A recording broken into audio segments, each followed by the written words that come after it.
Got Skylar Callahan on the line from Dub V Nation. Skylar, how you doing tonight? Mark, doing great. Thanks for having me back on. Absolutely. It's a pleasure. Hope everything's been going well. I think the last time we caught up with you was right around National Signing Day. Mm-hmm. The basketball season has not gone well, from what I understand, there at West Virginia, near the Just a bottom of the Big 12. little bit of a down year for basketball, so everything's all kind of shifted to spring football, which is never a bad thing in my mind. It's never a bad thing for me. That's better for business for me. Let's talk football. Neal Brown's in place. He's 38 years old. He's had a nice run at Troy. He's one of the few coaches in college football on the FBS level that has won at least 10 games, 3 consecutive seasons. And his team has been able to compete with the likes of LSU with a famous upset 2 years ago. So once Dana Holgorsen stepped down and Neal Brown became the target and was signed, what was your reaction? Honestly, I had to do some digging because, there was a few days prior to him actually getting the job. We obviously heard the rumors about West Virginia and Neal Brown contacting each other and having the interviews in place. But really, I had to do my own digging. I remember the game against LSU. They went down and beat them. But never would I have ever thought that was going to be the next head coach of West Virginia. So had to do some digging. I was kind of intrigued by him. And, I think he's going to fit really well in Morgantown. He's a culture changer.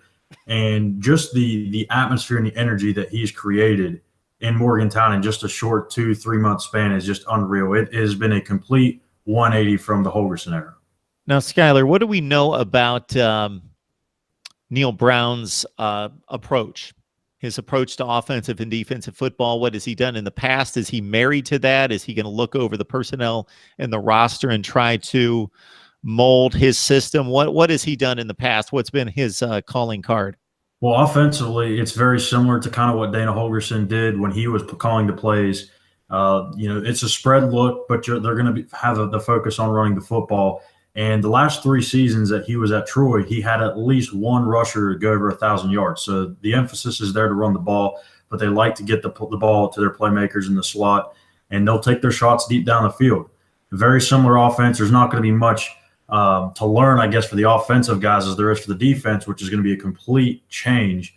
As Tony Gibson ran that 3-3-5 defense, now Vic Koenig comes in. He's going to run almost a 3-4, maybe even a 4-3 at times. He's got a multiple defensive look. So Koenig's not really married to a certain system, but they're going to have a major change on the defensive side of the ball. So it's going to be very interesting to see how these guys take to their new positions. There's some guys that have played safety their whole life. They're now going to play linebackers. Some linebackers have moved down to defensive ends. So it's going to be a whole new look on the defenses.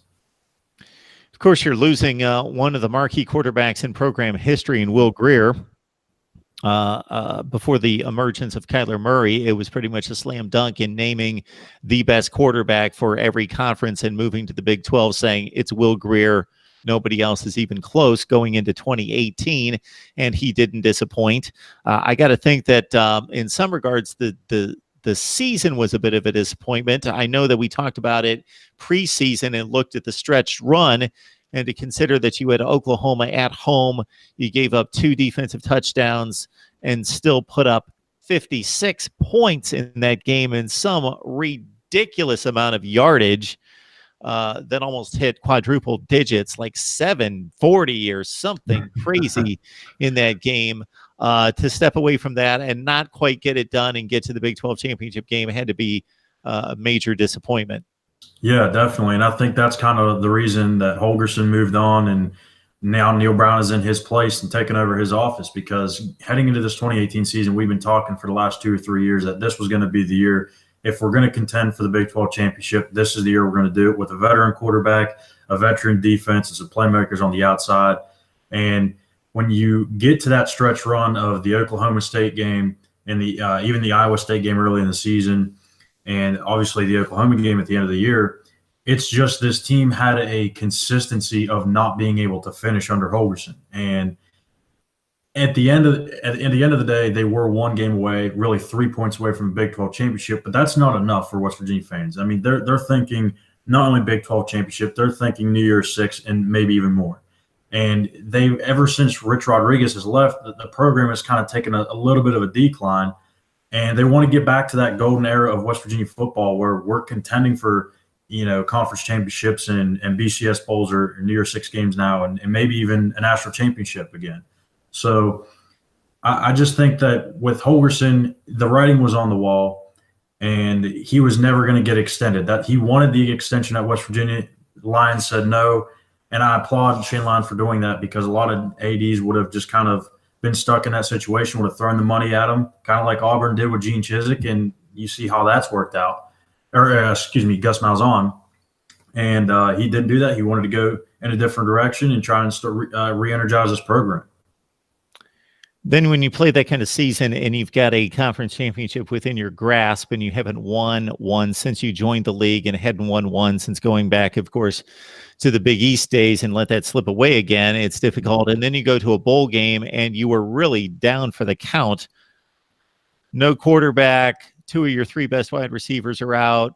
Your left tackle had declared for the NFL draft. And so it's still a game with 10 minutes left. You don't win the bowl game. Did you really, or were you just thinking, okay, well, it is what it is, and we didn't really have our best team here? Or was it disappointing because that's your national stage to cap off a season and get as high a ranking as you possibly could get, and instead you finish with a 4th loss? Yeah, I mean, it's a little bit of both, honestly. And I think when the game was happening, the majority of the fan base was, oh, another disappointment. It's another loss. We just lost to Syracuse. And for those folks who are not familiar with West Virginia or the old Big East, West Virginia-Syracuse is a big-time rivalry back in the day. So this is nothing to sneeze at and just, we just lost to Syracuse in a bowl game. We'll be back next year. This upset fans because we're used to beating Syracuse, especially in the last 10, 15 years. We've really dominated that series. And when you go lose to Syracuse, who's lost a lot of luster to their brand name, it's kind of disappointing. And especially with the year that it's been, you're in the top. I think we were ranked number 6 in the country at one point, and you're looking at the college football playoff, and then all of a sudden you're in a bowl game with Syracuse. That's not the game that you want to be in.